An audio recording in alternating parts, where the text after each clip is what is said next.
Bom dia, meus amigos. Vamos dar início, né, ao de hoje, né, sexta-feira. Supostamente você já assistiu o vídeo, né? E aí você percebeu que o vídeo terminou assim, né? O vídeo de agora, né, das 9 às 10. O vídeo sobre... Bom dia, Fernanda. Bom dia. Seja bem-vinda, viu? O vídeo sobre o... Bom dia, Fernanda. Bom dia. Sobre o Euclides da Cunha. Ele terminou abrupto, né? Eu, sem querer, apertei o botão, ao invés de botão de minimizar o relógio, acabei apertando o botão para parar. Aí, para não fazer outro vídeo, né? O que eu pensei? Bom, eu já tinha passado, né? Transmitido tudo, né? O que faltou fazer? Faltou fazer alguns exercícios, né? Para falar, para consolidar o elemento, né? Do Euclides da Cunha, né? Então, peraí, deixa eu dobrar a minha tela aqui para você conseguir me acompanhar, tá? Então, eu fiz a intervenção do Euclides da Cunha, né? E é muito importante a gente entender certos aspectos. Por exemplo, o Euclides da Cunha, ele tem as suas características peculiares que diferem do Lima Barreto, que difere do Graça Aranha, mas devido ao período em que foram escritos, todos eles são considerados pré-modernistas, né? Eu discuti com alguns durante o plantão, né, a dificuldade, por exemplo, de analisar sobre o aspecto do pré-modernismo. Por quê? Porque todos eles são pós-realistas, pós-naturalistas, pós-simbolistas, e a gente fica identificando essas características, né? E, claro, não poderia ser diferente. Por quê? Porque eles vêm da escola passada com as devidas influências. Contudo, qual que é o grande, né, diferencial, né? O grande diferencial passa para que a gente possa marcar como pré-modernista a data, né? O período em que eles foram escritos. Deixa eu permitir a Mariana aqui. Mariana, seja bem-vinda, viu? Seja bem-vinda à nossa aula de hoje. Seja bem-vinda, minha amiga.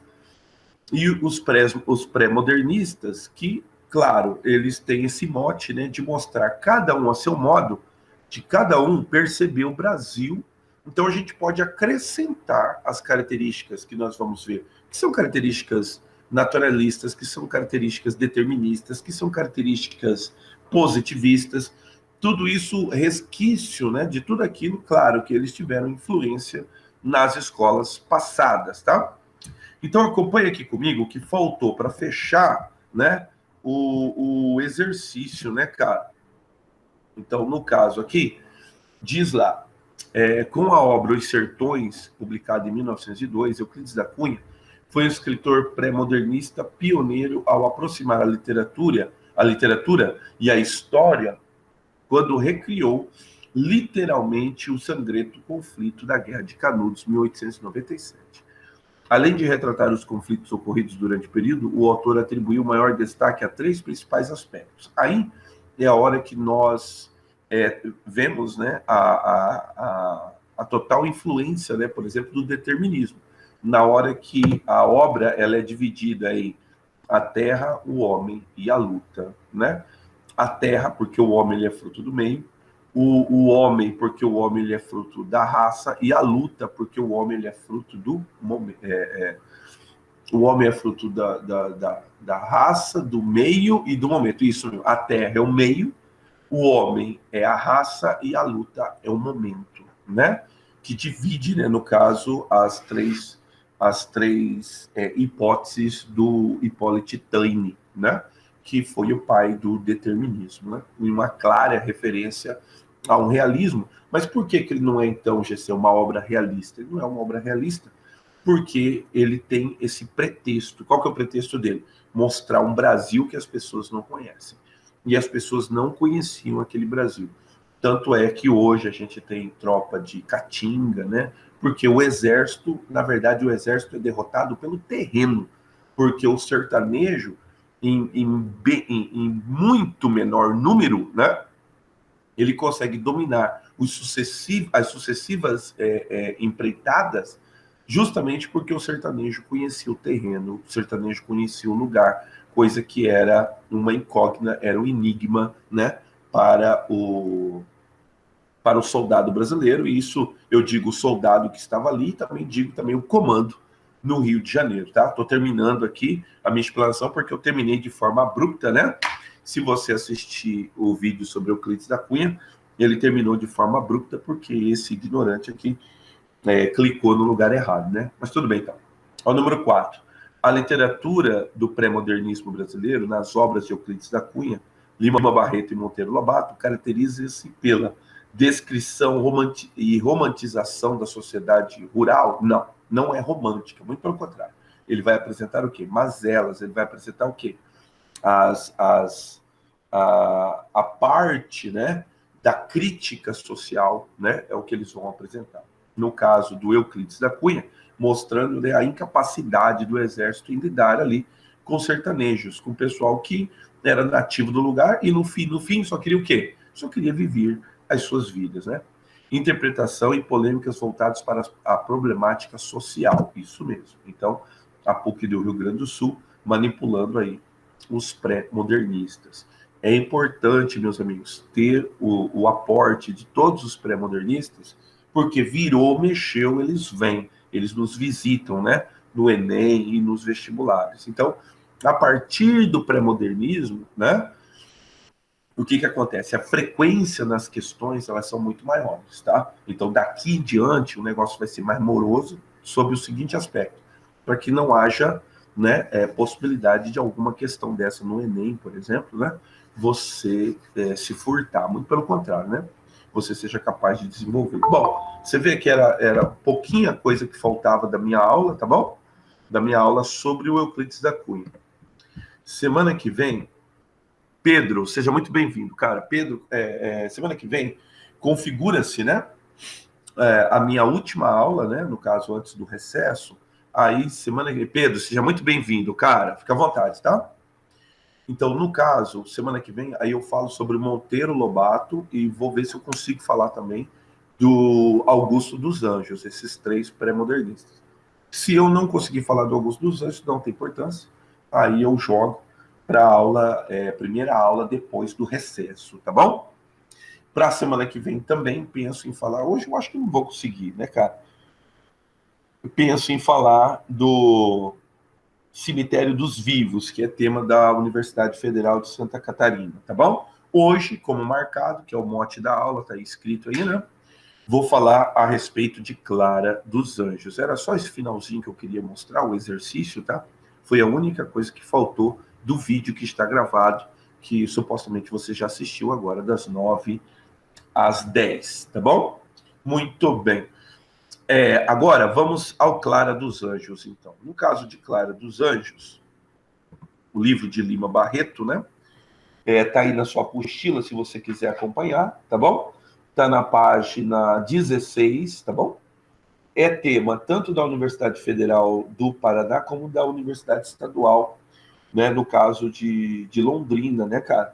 Então, fazendo a tradição, né? No caso da UEL, não é copiar, né? Mas usar como tema um livro que já foi pedido na Universidade Federal do Paraná. Que é um negócio, o pessoal daqui, o pessoal aqui do Paraná, a gente faz o pessoal estudar só mais uma única obra, né? Pois bem, então aqui uma capinha do Clara dos Anjos, né, que mostra a menina mulata. Então é um livro forte no sentido que ele vai mostrar o preconceito, né, em torno da pessoa de cor, em torno da classe social e em torno também do preparo intelectual, né? Nós vamos ver durante a leitura. Pois bem, então você tem aí o resumo, tá? E aí o que acontece, cara? O livro, na verdade, aí o resumo está aí na página 16, é um livro escrito póstumamente, tá? O Lima Barreto ele fez as anotações dele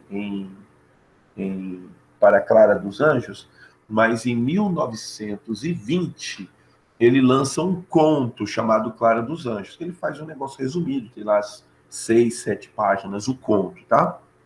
A obra em questão é o romance Clara dos Anjos, que depois ele junta mais as anotações Só que ele não consegue publicar, tá? Ele morre antes e é publicado póstumamente, né?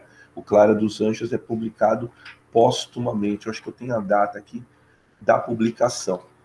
E alguns críticos falam a respeito, né? Do isso mesmo, póstumamente. Alguns críticos falam a respeito de um período que houve uma chamada, né, higienização no Rio de Janeiro, né? E onde a população negra, pobre, ela foi retirada e foi levada à margem da sociedade, né? Foram levados para outros lugares, tal.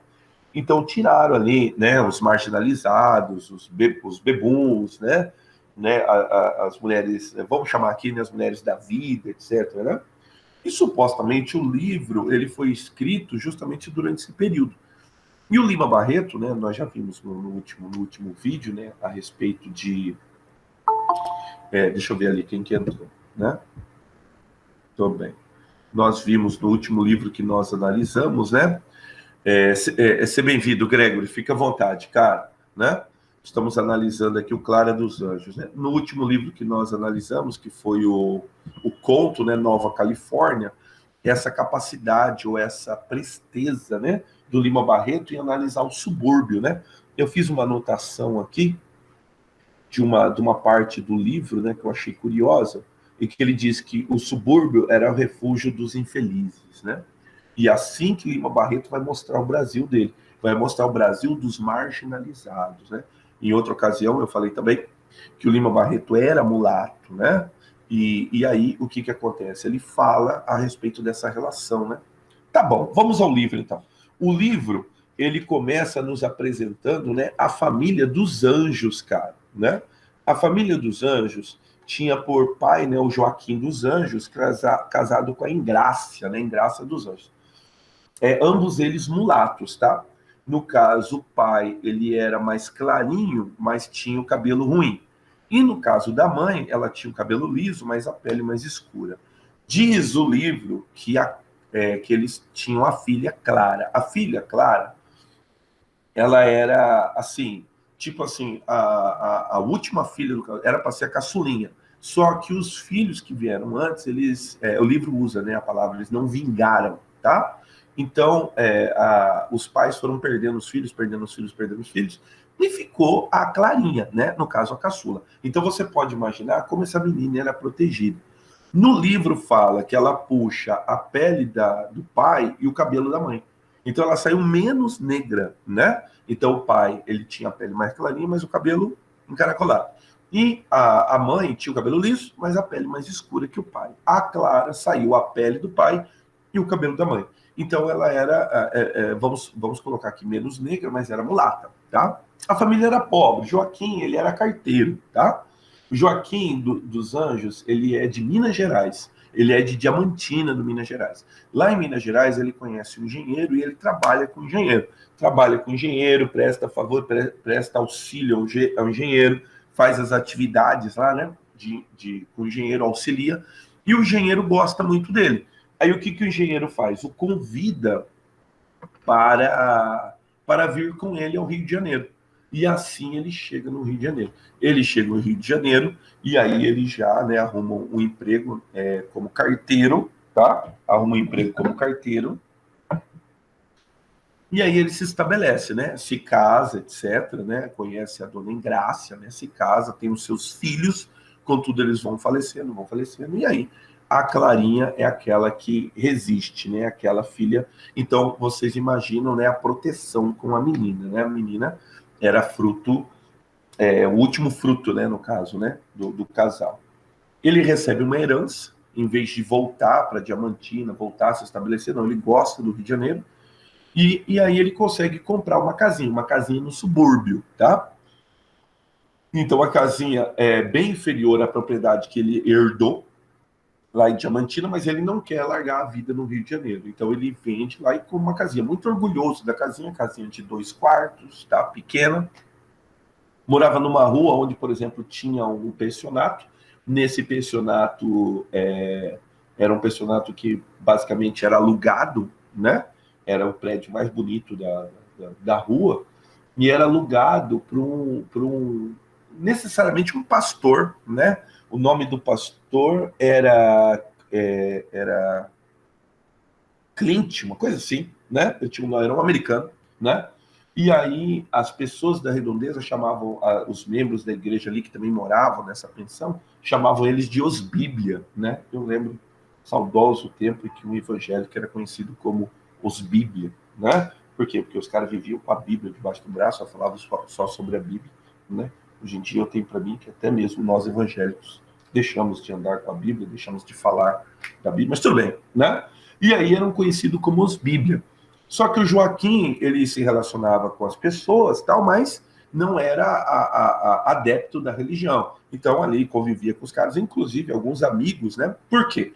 Porque o Joaquim, ele era carteiro, ele não era um homem de muita instrução, mas ele tinha uma prática. Qual que era a prática dele? Ele reunia cantorias na casa dele, entendeu? Então ele era amigo de boêmios, tal, pessoal que tocava, né?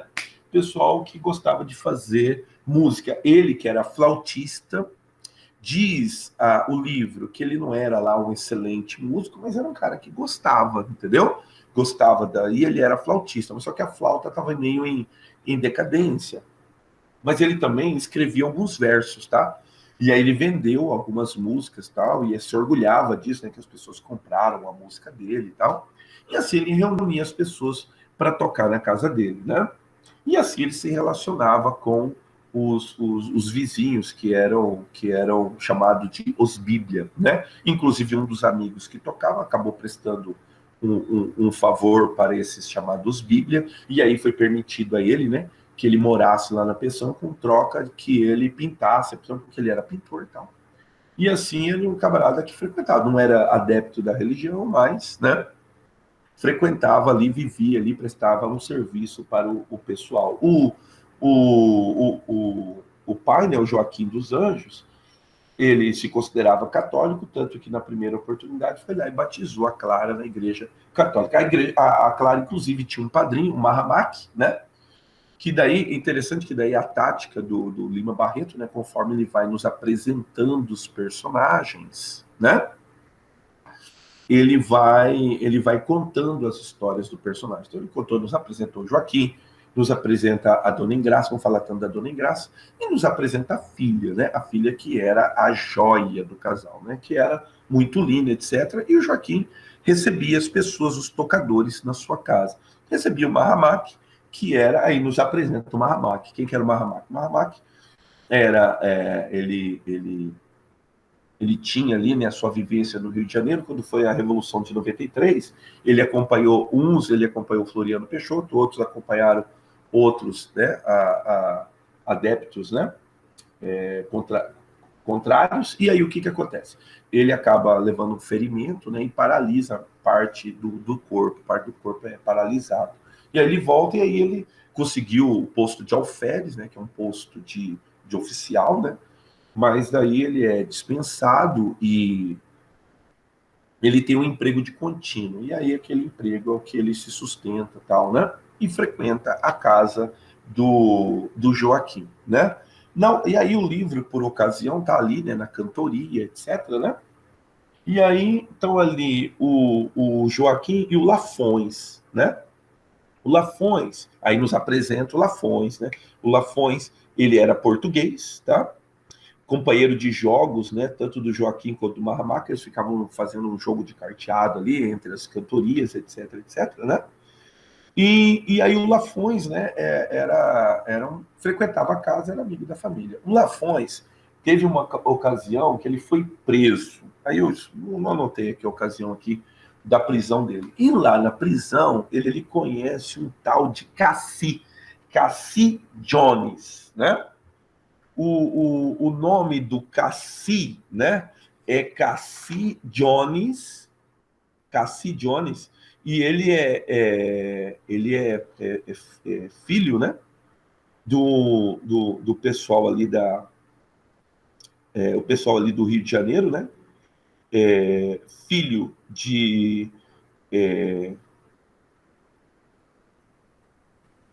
é, filho de Celestino de Manuel Borges de Azevedo e Salustiana Beata de Azevedo. Ninguém sabe de onde veio o Jones, do Cassi. O nome dele era Cassi Borges de Azevedo. Ninguém sabe de onde que veio o Jones. É um nome que ele inventou, né, para se promover. E diz a história que o Cassi, ele ainda nos foi muito apresentado o Cassi, né, durante a leitura do livro, mas o Cassi tinha um determinado relacionamento com o Lafões, porque o Cassi estava preso. Estava preso porque saía com a esposa de um gaúcho, e aí na hora que o gaúcho saía para trabalhar, ele entrava na casa do gaúcho, folgava, ele era tocador de violão. Naquele tempo, quem era tocador de violão era conhecido como uma pessoa de baixa índole mesmo, entende? E aí o que acontece? Ele ficava ali, né, mantinha relações com a mulher do gaúcho, tal. O gaúcho um dia descobre, um dia cagueta pro gaúcho, sabe lá Deus quem contou, e aí o gaúcho vem para matar o Jones, e chega em casa, dá o tiro da mulher, mata a mulher e vai atrás do Jones para dar o tiro no Jones. O Jones sai dali, né, pegando roupa, pegando violão e tal. E aí a polícia pega e prende o Jones, o Cassi Jones. Só que lá na cadeia ele fica conhecido o Lafões está preso, sabe lá Deus por quê, eu não me lembro mais. E o Cassi diz que ele tem influência, tal, que ele vai sair, e assim que ele sair tal, ele ajuda o amigo Lafões a sair. O Cassi sai porque realmente ele tem influência, ele tem, né? O pai conhece advogados, a mãe conhece advogados, tal. E aí o que acontece?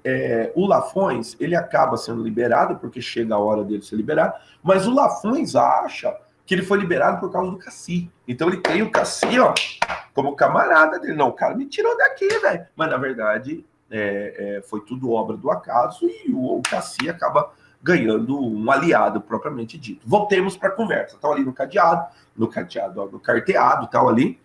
E é importante notar, porque não é só a história, são esses tipos que Lima Barreto delineia, que é importante a gente notar para uma prova, sabe? Então, cada um ali, ele tem uma representatividade da sociedade. O Marlamac, por exemplo, ele é uma pessoa dita como uma pessoa íntegra, né? Foi herói de guerra, tá? Então, uma pessoa que se difere dos demais. Por quê? Porque ele não se mistura, por exemplo, tem ali o amigo, com que ele frequenta a casa, que ele é padrinho da filha do amigo, mas ele não é visto, por exemplo, com bebedice, bêbados, tal, né? Então ele representa um lado mais polido ali, o pessoal que não se mistura, assim como o Joaquim. Joaquim é um homem conhecido, um homem íntegro, né? O pai da Clara, né? Joaquim dos Anjos, né? E o Lafões é um camarada meio lá, meio cá, tal, né? E aí o que acontece, né? O Lafões pergunta se aí vem a Clara serve os homens ali e tal, ele vê, né? A Clara tá uma beleza de menina, né? Com certeza deveria ser uma menina muito bonita, né? E o Lafões pergunta, e a Clara já tem namorado? Já vai casar? Como é que é o casamento dela? Não sei o que, a pessoa dá uma desconversada e tal. E aí, ele fala que ele tem um amigo que é tocador de violão, um tal chamado de Cassi Jones. Na hora que ele fala o nome na conversa, o Mahamak, né? O Mahamak dá um pulo, irmão, dá um pulo, né? O cara você me aleijado. Ele reage, né? Ele fala o quê? Já ouvi falar muito desse claro. É atribuído a ele mais de. Aí tem um fragmento do livro, né? É atribuído a ele mais de 10 defloramentos, né? E o número maior de desencaminhamentos de mulheres casadas. O que seria o defloramento? O defloramento é necessariamente, né? Porque ele tirou a virgindade das meninas, né? E é atribuído também com ele mais disso do que desencaminhamento de mulheres casadas. Então ele tinha fama, né, de conquistador, né? Ele tinha fama de conquistador e o Lafões fala a respeito dele, que ele é um excelente tocador de violão e tal, mas daí o Mahamak já reage e fala que o cara não é flor que se cheire, né? E aí nos é apresentado o Cassi Jones, né? O Cassi Jones, que tinha o violão dele como grande talismã, né? Grande talismã de conquista, né?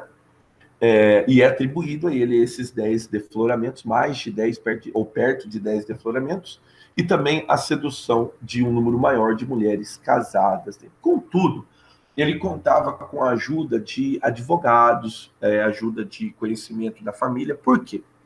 Porque a família não tinha tanto dinheiro assim, mas tinha um determinado orgulho, né?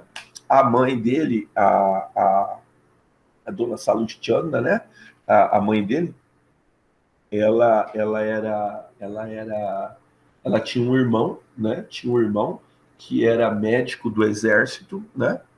E ela contava a respeito do pai, a respeito do pai, que quando alguém perguntava do pai dela, falava que era do exército. Mas só que o pai era como se fosse um servidor civil, um almoxarife do exército, né? Só que ela contava do pai como se o pai tivesse lutado na Guerra do Paraguai, como se o pai tivesse sido general, entendeu? E assim por diante. Então, aí no caso, eu tenho a descrição de alguém, né, que tem que, que gostaria de ser mais do que é, não é verdade? E para isso ele demonstra para a sociedade algo que ela não é, né? Então a mãe tinha muito disso, né? A mãe não permitia que o filho tivesse empregos pequenos. Então ela não onde já se viu, né? Você é sobrinho de um médico do exército, tal, não sei o quê, né? Você teve um tio que foi cônsul, não sei o quê, né? Então vai enobrecendo a família. Então, para ela, o menino tinha que ser presidente da República. Como eu não sei, porque o menino era ignorante. Ele era ignorante porque a gente vai vendo no livro que, à medida que ele vai se aventurando, por exemplo, né? A gente vai entender por que daqui a pouquinho, ele escrevendo cartas para Clara e ele comete erros, né, de ortografia, né? Ele coloca C cedilha com acompanhamento de E, né? E assim por diante. Ele comete erros grotescos de ortografia, tá? Só que ele tem essa prática, né, de sedução. Ele gosta, né, ele vai atrás, ele gosta de seduzir as meninas, tal. Agora, muito importante, tá? Essa prática do Cassi, ela é descrita ao longo do livro e é uma prática que se aproxima bem de uma prática de marginalidade, de crime, tá? Porque sempre Lima Barreto vai se dirigir a essa prática do Cassi como uma prática de escolha de vítima. E sempre ele escolhe as vítimas, né? As moças que ele vai seduzir sempre são moças de, de, de poder aquisitivo mais baixo. Ele é branco, a mãe é branca, o pai é branco. E ele sempre seduz meninas de cor, meninas mulatas, meninas de cor, tá? Inclusive anotei aqui um fragmento do livro que diz assim: até ali ele contava com a benevolência secreta de juízes e delegados, que no íntimo julgavam um absurdo o casamento dele com as vítimas, devido à diferença de educação, de nascimento, de cor e de instrução. Então, naquele tempo, né, tirar uma virgindade de uma menina era passível de reparação moral. Qual que era a reparação moral? Casamento. Ou então, pagar pensão, né, pagar, né, fazer algum reparamento financeiro. E aí, o que ele fazia? Ele escolhia bem as vítimas dele, que daí os próprios delegados, os próprios juízes achavam um absurdo forçar o menino a casar com a menina negra. Então, veja, Lima Barreto, o que ele está fazendo? Ele está delineando o preconceito que é justamente das autoridades. E isso fazia com que o menino, né, se folgasse. Então, o menino, ele era folgado. Então, sempre ali, né, seduzindo ali uma mulata aqui, uma empregada aqui, né, alguém de baixa classe ali, e assim ele ia colecionando. O pai, né, o Salustiano, né, ou melhor, Celestino Manuel Borges de Azevedo, conhecido no livro mais como Manuel, né? O pai, Manuel, ele já era uma pessoa já íntegra, uma pessoa muito conhecida, que era muito estimado ali na redondeza. À medida que o pai era estimado, era a medida que o menino era odiado, né? Então o menino era muito odiado, a fama do menino era grande, né? E aí conta ali, no momento antes do conhecimento da Clara ali, o que acontece? Conta-se uma última vítima, né? Uma tal de Irene, né? Ou desculpa, conta-se ali uma tal de Neir, isso mesmo, uma tal de Neir, que daí o que acontece? Essa Neir, ela era como se fosse uma amiga da família, a mãe, né? Tinha o conhecimento da menina, tal, E aí, o que acontece? Ele vai e seduz a menina, e aí as irmãs ficam sabendo, as irmãs Catarina e Irene, mesmo procedimento, elas eram tão orgulhosas como a mãe, né? Não eram tanto, mas elas também estavam atrás de um bom casamento, assim como a mãe estava atrás de um bom casamento para o filho. A mãe falava, né? Né? A mãe dizia sempre que as moças que ele seduzia, na verdade, eram moças que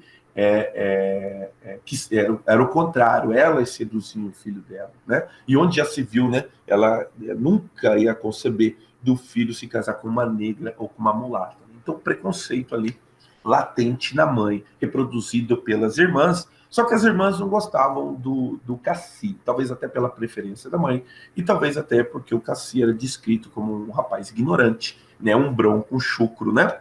Mas que andava sempre alinhado, não gostava de trabalhar, mas arranjava dinheiro ali nos dados, né? Então era comum ali, né, uma jogatina, e também ele criava galos, e ele apostava em galo de briga. Então ele tinha os próprios galos dele que ele criava, tal, os que ele tratava, e depois ele, né, investia em galo de briga.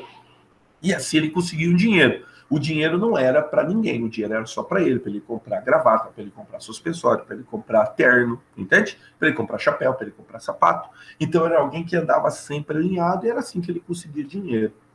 Pois bem, ele vai se metendo com essa menina que é de conhecimento, né, da irmã. E as irmãs falam assim: ó, olha, se o pai souber, e ele morria de medo do pai. Por quê?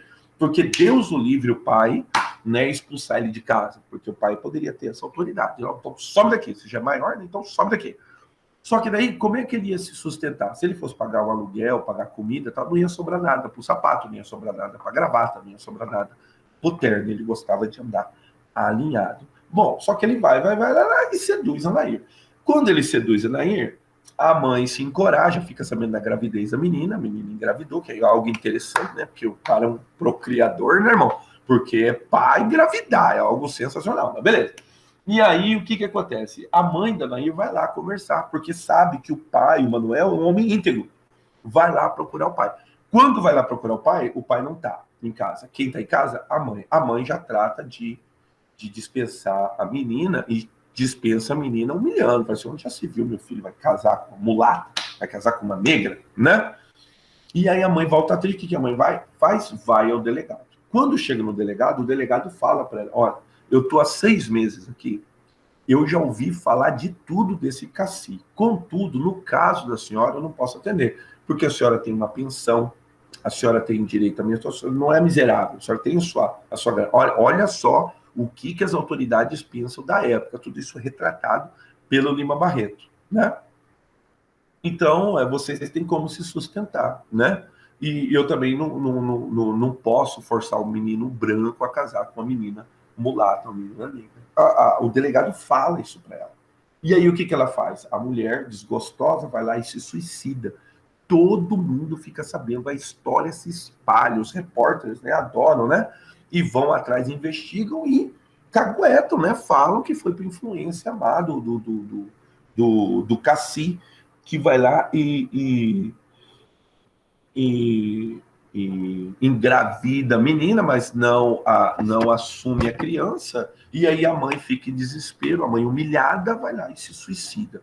O pai fica sabendo da história, né, cara, e vai procurá-lo. E aí é interessante que a gente tem muito disso daí no livro, né? E eu anotei aqui: o pai chega na casa aí o pai, na hora, né, que fica sabendo, porque lê nos jornais, inclusive o jornalista, né, faz o trabalho investigativo e diz que provavelmente tinha sido o Cassi. Ele chega em casa e fala assim: cadê ele? Cadê ele? Cadê ele? Tá? Que dele? Que dele? Assim, ó. Ele escreveu assim, ó. Desse jeito aqui, ó.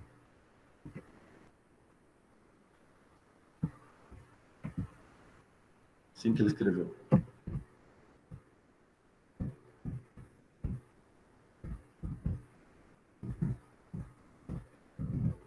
Que dele? Por que é dele? O que é dele é um jeito de registrar a maneira como as pessoas falavam. E por isso que o Lima Barreto foi considerado, por exemplo, como chulo.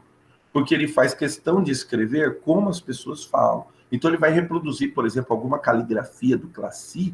Pelo amor de Deus, o Cassi, velho, tinha que internar o Cassi. O Cassi Jones era muito ruim escrevendo, entendeu? Cometia erros grotescos, grotescos, grotescos. E aí o que acontece? Quando dá confusão, o que a mamãe faz? A mamãe acoita o Cassi e manda o Cassi para a fazenda do irmão dela, né? Uma fazenda pequena que ficava na cidade de Guaratiba, ali no interior, tá? E aí manda o menino para lá, para o menino fugir da ira do pai. O pai falou, não quero saber desse moleque mais aqui, não sei o quê. O Cassi vai lá para a fazenda do tio, mas logo o tio também, sabido, né, da fama do menino, fala, esse moleque vai me arranjar confusão, que vai engravidar metade do mundo aqui.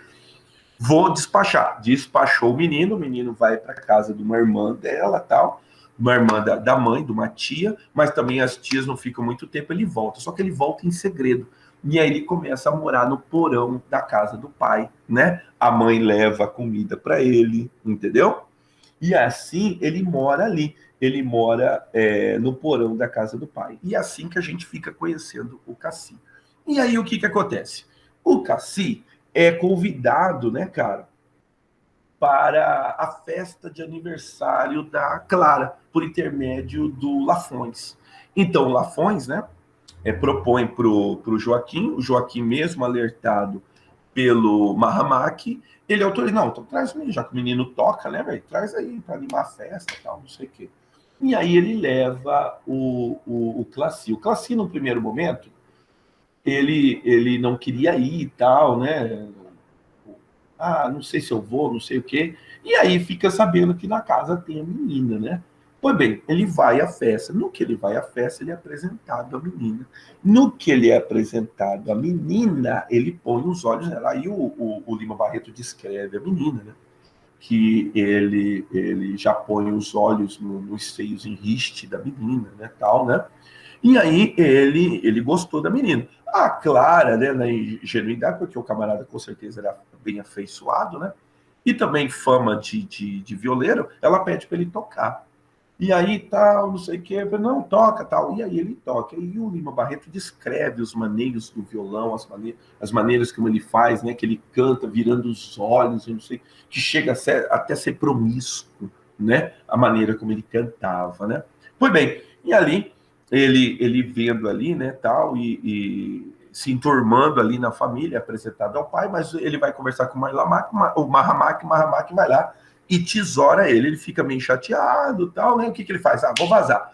E vai embora. E assim, né, ele tem o primeiro contato com a Clara, coloca os olhos na Clara, e é interessante, volto a dizer para você, delineia-se uma prática do Classi como uma prática de criminoso, né? Ele escolhia a vítima, fazia o levantamento da família e depois do primeiro contato investia, né, com saídas, etc, e com correspondências. Então ele escrevia, né? Pois bem, o Mahamak dá uma tesourada nele, ele se sente meio constrangido e sai fora. E a gente tem o Classi aí agora nessa circunstância, o Cassi, né? Eu insisto em chamá-lo de Classi, é Cassi, Cassi Jones, tá? E agora ele está na situação agora com a Clara, tal, gostou da Clara, mas e aí, como fazer, né? Como ter acesso, né? Como é que eu vou chegar, né? E aí, inclusive, é relatado um acontecimento nesse meio tempo, né? Um acontecimento que descreve, né, o mau caratismo dele. Ele também conhece na estação uma menina. Ele vê a menina na estação, tal, fica fascinado pela menina, tal, ele começa a ir no horário que ele viu a menina. E ele começa a cercar a menina. E aí, numa dessa que ele está cercando a menina, ele vê a menina de novo, vê a menina, aborda a menina. Ele foi tão afoito em cima da menina que ele esqueceu de ver que a menina estava acompanhada. Aí, tal, isso aqui, não sei o que. Aí o cara cumprimentou, e aí, então, não sei o que, tal. Aí a menina despediu da menina, até mais, até mais. E aí o cara, né, não fala o nome, aí o cara fala assim, eu conheço o senhor é o Cassi. Cassi Jones. Aí, de onde que eu te conheço? Não, vamos tomar aqui convidou ele para pagar uma, né? Pra pagar, não, toma aqui um comigo aqui. E aí levou o cara, levou o Cassi.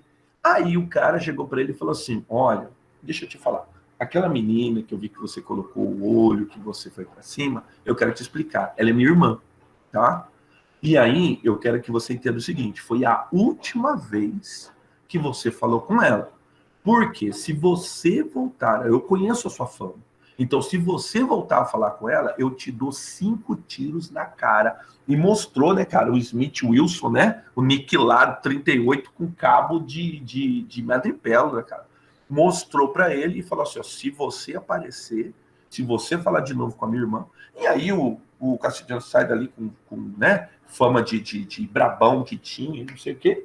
Só que daí ele leva esse susto, ele leva esse cagaço. É desse tipo de cara que nós estamos falando. Pois bem, ele começa a investir na Clara, descobre que a Clara tem um dentista, um tal de Menezes. Ele vai lá, propõe ao Menezes, né? Ele cerca. É interessante você ver no livro como que se cerca, como se alguém fosse cometer um assassinato, entendeu? Frio, calculista. Então, o que ele faz? Ele vê que o Menezes é um pinguço, ele dá 10 mil contos de reais para o Menezes. Fala assim, olha, eu sei que você tem um amigo chamado Augusto Flores. Eu quero que você peça uns versos para ele, tá? Que você... Leonardo Flores, perdão. Procura o Leonardo Flores, eu sei que você é amigo dele, pega uns versos que ele... Eu tô aqui te dando 10 mil, 5 mil para você e 5 mil para você comprar os versos. Eu preciso de uns versos novos para eu cantar, tá? O Leonardo, o que acontece? O Leonardo era conhecido que ele não vendia os seus versos, era um camarada considerado como purista, um poeta. Ele vai lá, procura, o Leonardo nega vender para ele, e aí o que ele faz? Ele chega em casa, o Menezes, né? O Menezes chega em casa e a mulher cobra ele dinheiro. Ó, a gente tem que comprar isso aqui. Ele mete a mão no bolso e dá os 10 mil. Pronto, já deu dinheiro, não tem mais dinheiro. Deu dinheiro para a mulher. O Menezes, ele era um prático dentista. Naquele tempo era muito comum isso aí, né? E, portanto, ele era mais barato, né? E assim ele cuidava dos dentes da Clara. Aí ele é abordado de novo pelo Cassie Jones. E o Cassie pergunta para ele: olha, tal, consegui os versos? Ah, não consegui, tá, mas eu fiz aqui. Mostra os versos, me enxula aqui. Ele mesmo fez. Ele falou: olha, é o seguinte, eu sei que o Joaquim dos Anjos escreve alguns versos, tal. Só que eu queria, mas eu não tenho acesso ali à casa, tal, não sei o que, tal, e dar um dinheiro para ele ver se ele consegue uns versos também.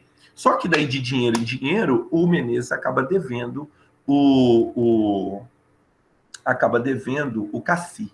E aí nessa dele ficar devendo, o que o Cassi faz de propósito, porque sabe que ele é um bebum, aí o Cassi tá pronto para fazer o quê? Pedir para o Cassi mandar cartas para Clara. E aí ele começa a fazer essas correspondências, as cartas com a Clara. Pois bem, só que daí a Clara vai caindo na lábia do Cassi. O Cassi propõe casamento, ela conta para a vizinha que o Cassi propôs casamento para ela, tudo migué.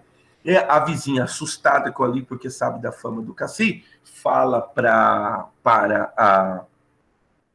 a dona Engrácia, que é a mãe apavorada conta pro pai. O pai falou: ué, o menino tem fama ruim, mas se ele quiser casar com a filha, né, cara? Né? Se ele quiser mudar de vida e tal. E aí a filha fica escutando atrás da porta ele contar para os amigos, conta para o Lafões tem, né, o Cassi em alta, né? E o Mahamaki, o que o Mahamaki fala? Que não tinha você viu se casa, você para de falar comigo, irmão, se essa menina casar. Então ele dá. Aí a menina conta para o Menezes, manda a carta via Menezes, que quem está emperrando o negócio é o Mahamaki. O que o Cassi vê como o negócio é dissimulado, irmão? O Cassi vai lá e faz uma tocaia, vai lá com o amigo, junta com o amigo e dá um pau. O cara era aleijado, dá um pau no cara que mata o cara, velho. Mata, morre Mahamaki, né? Mahamaki que não tinha família, Mahamaki que era uma pessoa íntegra, entende? As pessoas de integridade, elas morrem em Lima Barreto. Assim foi o triste fim de Policarpo Quaresma, assim foi Mahamaki. E o que sobrou? As pessoas que não eram íntegras, os Lafões, que não eram um amigo lá tão íntegro, o Menezes, né, que era corrompido pela bebida. O Menezes se sente culpado, porque ele percebe o que aconteceu. Como ele entrega que o Mahamaki que estava impedindo a parada, e o Mahamaki morre, todo mundo desconfia do Cassi. A própria Clara dos Anjos fica meio assim e tal. E muito interessante no livro que a gente fica sabendo que o Cassi Jones teve as vias de fato com a Clara num pensamento, num devaneio dela. Por quê? O que acontece? Com a morte do Mahamaki, o Cassi dá uma sumida, é claro, ele dá uma desaparecida. Só que provavelmente ela já tinha se entregado pro, né? Ela já tinha mantido relações sexuais com o Cassi. E aí ela fica naquela, pô, e se ele não me quiser mais, né? O que que eu faço também? Eu vou fugir com ele, não sei o que, não sei o que. Só que daí o Cassi, como já tinha conseguido o relacionamento sexual com ela, o que que acontece? Ele começa a vender os trem tudo. Por quê? Porque ele quer vazar. Vende os galos, tal, mente para a mãe que conseguiu um emprego lá no Mato Grosso. A mãe ficou louca porque o emprego era para uma empreiteira, para ele cuidar da construção de uma ferrovia aqui. Então, o cara ia vir para cá, velho. E aí a mãe já, ai meu Deus, meu filho onde já se viu? Se o tio dele, que era médico, eu fique sabendo, não sei o quê, né? O pai já ficou feliz, mas que suma logo, o pai já descobre que o menino tá lá, né, no porão e tal. Eu quero mais que suma mesmo daqui da cidade, né? Para de causar problema. E daí o que que acontece? Nessa dele vai embora, nesse vai embora, descobre-se que a Clara tá grávida. A mãe descobre, o pai descobre, e agora, cara, e ficar grávida fora do casamento naquele tempo, você não imagina o fuzuê que era. Era digno de polícia.